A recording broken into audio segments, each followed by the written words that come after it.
ఇప్పుడు ఇక్కడి నుంచి బయలుదేరి ఇక్కడ అంటే దంతేశ్వరి దంతెవాడ టెంపుల్ నుంచి బయలుదేరి జాగ్రత్తగా వర్సూరు వెళ్తున్నాం. అక్కడ మామా భాంజా టెంపుల్, శివుడి గుడి, తర్వాత గణేష్ గుడి రెండు ఉన్నాయట. సో వినాయకుడి గుడి అన్నీ చూద్దాం.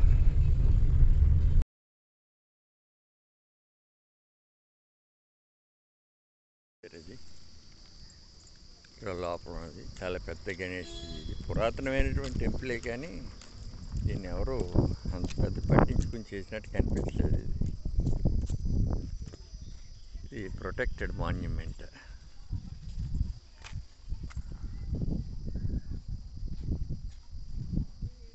రైట్.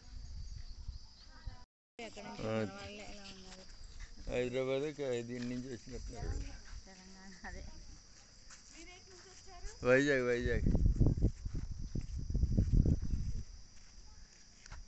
ఇక్కడ ఆర్కియలాజికల్ సర్వే ఆఫ్ ఇండియా వాళ్ళ Ganesh statues Barsur. Geo coordinates latitude 19 degrees 8 minutes 03 seconds, longitude 81 degrees 22 minutes 25 seconds east.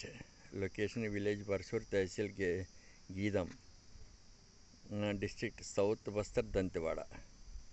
The huge monolithic Ganesha statues carved of granite stone belonging to circa 11th and 12th century CE are depicted in seating postures wearing dhoti and yajnopavita. So వాళ్ళు రాయడం కొంచెం తప్పు రాశారు. యోగ్నిపవిత అని రాసి yajnopavita. The images measures 2.25 meters and 1.67 meters in height respectively. The smaller one is depicted with 2 arms holding a parshu in the right hand and modakas in the left hand. The bigger image is 4-handed, holds modakas and a danta, teeth, in the lower and upper left hand respectively.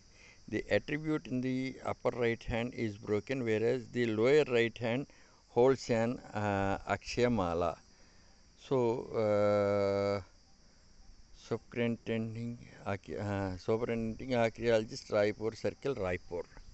ఇదన్నమాట ఇక్కడ పూర్తిగా మనం చదువుతున్నాం.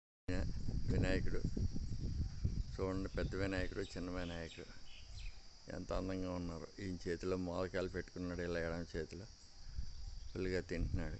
ఇక్కడ కుడి చేతిలో పరసు ఉంటుందట, అది లేదు ఇప్పుడు. ఇది ఈయన దగ్గరికి వచ్చేసరికి, చిన్న విగ్రహానికి వచ్చేసరికి ఇది కూడా అంతే, పరసు కనిపిస్తుంది. ఆయన పెద్ద ఆయన 4 చేతులతో ఉన్నాడు, చిన్న ఆయన 2 చేతులతో ఉన్నాడు అక్కడ రాసినట్టుగానే.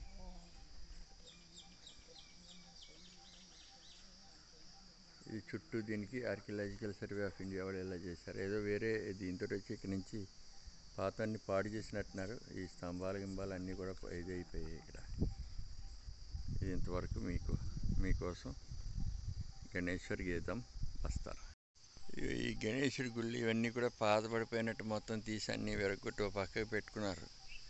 ఇక్కడ ఏం చేస్తారో తెలియదు. ఇక్కడ కూడా ఏదో గుడి స్థానం ఉంది కానీ లేదు. ఇక్కడ కూడా ఒక స్థానం ఏదో ఇలా పెట్టారు కానీ ఇక్కడ కూడా ఉండేవి ఏవోను, ఇవేమి లేవు, తీశారనమాట. అలాగే వినాయకుడి కోవిలకి ఇటుపక్క కూడా ఇది కూడా ఒక దేవస్థానం ఏదో ఉంది, ఇక్కడ కూడా ఏమి చేయలేదు. ఇది కూడా ఒక దేవస్థానం కానీ ఇక్కడ కూడా ఏమీ లేవు, అన్నిటినీ ఇది చేశారు. విఘ్నేశ్వరుడు ఇలా వెనకాతల నుంచి చూస్తే ఇలా ఉంటాడు. ఇక్కడ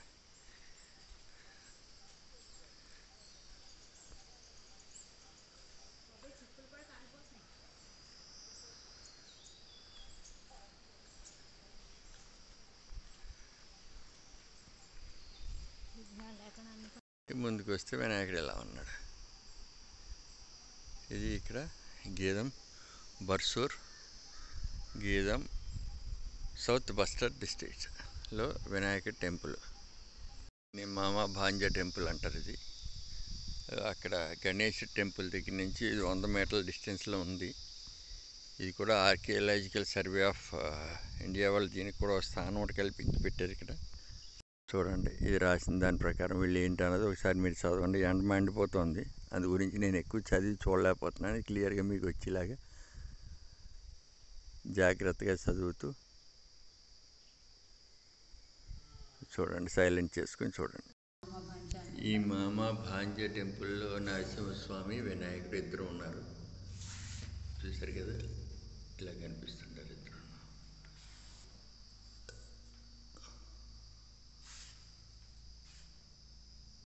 ఇలా చూస్తుంటే ఇక్కడ ఇలా ఇవన్నీ ఉన్నాయి. చాలా చరిత్ర కలిగినటువంటి ఈ గుళ్ళే, కానీ వీటికి అన్నీ చేశారు అట్టహాసంగా, అన్నీ క్లోజ్ చేసి దీన్ని వీటిని అన్నీ పరిరక్షిస్తున్నారు. కానీ పూజలు గట్రా పెద్దగా ఏం జరుగుతున్నట్లేదు. ఇక్కడ చూస్తే ఏదో శాసనం కూడా ఉంది. ఇది ఏంటన్నది మనకి తెలియదు, కానీ కొంచెం తెలుగు అది దీనిలాగా అనిపిస్తుంది. గుడి మొత్తం చూస్తే హిందుస్థానీ స్టైల్లో ఇలా పెద్ద దీని కింద ఉంది. ఇది ఉడిగాను చాలా బాగుంది గుడి కూడా, కానీ చిన్నది, పెద్ద గుడి ఏం కాదు. ఈ గుడిలో ఉండే శిల్పాలు వాటిని అన్నిటినీ కూడా తీశారు, ఏమీ లేవు ఇక్కడ చూడడానికి. ఏంటంటే ఒకటి అలా ఇది మాత్రమే ఉంది. చూస్తే బయట నుంచి ఇది గోపురం అది బాగానే కనిపిస్తుంది, కానీ చూద్దాం ఎంత పెద్ద గొప్పగా శిల్ప సంపదని దాన్ని ఏమంతలేదు తీశారు. वाली वर्गाकार ऊंची काले पत्थर की बनी और बत्तीस मंदिर जलाधारी पर शिवलिंग प्रतिष्ठित है.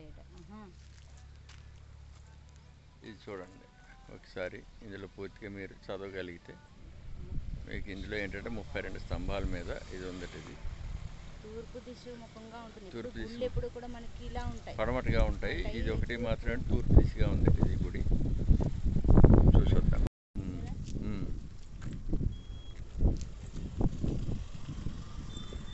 ఇది గుడి చిన్న గుడే, కానీ అంటే దగ్గరలో ఇలాంటి గుళ్ళు అప్పట్లో రాజులు వచ్చినప్పుడు ఈ గుళ్ళో ఏవో చేశారనమాట. బత్తీస్ అంటే 32 కదా.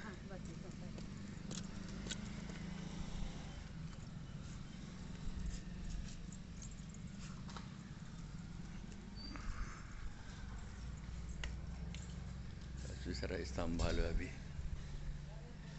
అందంగా. గుడి బాగుంది, చిన్నదైనప్పటికీ కూడా అందంగా చేశారు. ఓం నమః శివాయ.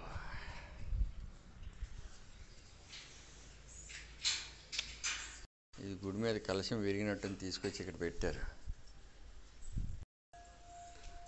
నాగేంద్రహారాయ త్రిలోచనాయ నిత్యాయ శుద్ధాయ దిగంబర్. చూసారా ఎంత బాగా కనిపిస్తున్నాడు. ఇలా లోపల పక్క నుంచి చూశాను మొత్తం అంతా, తర్వాత బయట నుంచి కూడా చూపిస్తాను కావాలంటే ఇంకోసారి. నంది మొహం అది విరిగి ఉంది, కానీ ఇక్కడ కూడా పెట్టారు. ఇది విరిగింది కాదు, ఇక్కడే కలశం పెడతారు, అలా పక్కన పెట్టి అలవాటు ఉందన్నమాట ఇక్కడ. ఈ లింగం చాలా పెద్దది. ఇది ఈయన్నే నీలకంఠేశ్వరుడు అని చెప్పేసి అని అంటున్నారు ఇక్కడ. ఆయన వచ్చి శివుడు అన్నారు అక్కడ. ఈయన నీలకంఠేశ్వరుడు.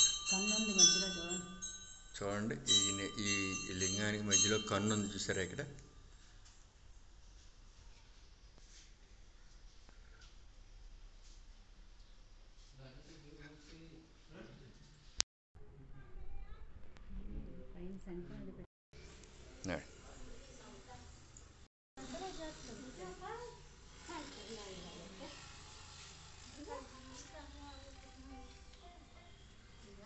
బత్తీస్ కంబా టెంపుల్. ఈ టెంపుల్కి ఇలా బయట నుంచి చూస్తే ఇలా ఉంది అన్ని పక్కలకి. ఇది కూడా పురాతనమైనటువంటి గుడి, మరి పెద్ద గుడి కాదు కానీ పర్వాలేదు, సైజులో ఉన్నది. కాకపోతే అంటే చరిత్ర కలిగినటువంటి దేవాలయం. చూడండి,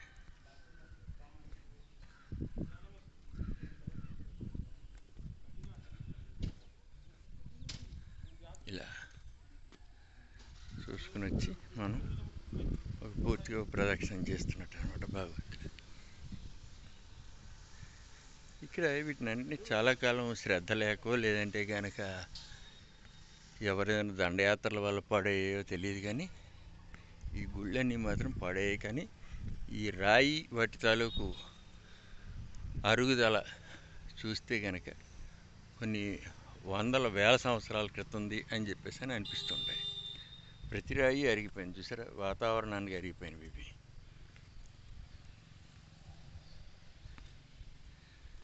ఓకే, ఇది బత్తీస్కంబా టెంపుల్, నీలకంఠేశ్వరుడు, జలకంఠేశ్వరుడు.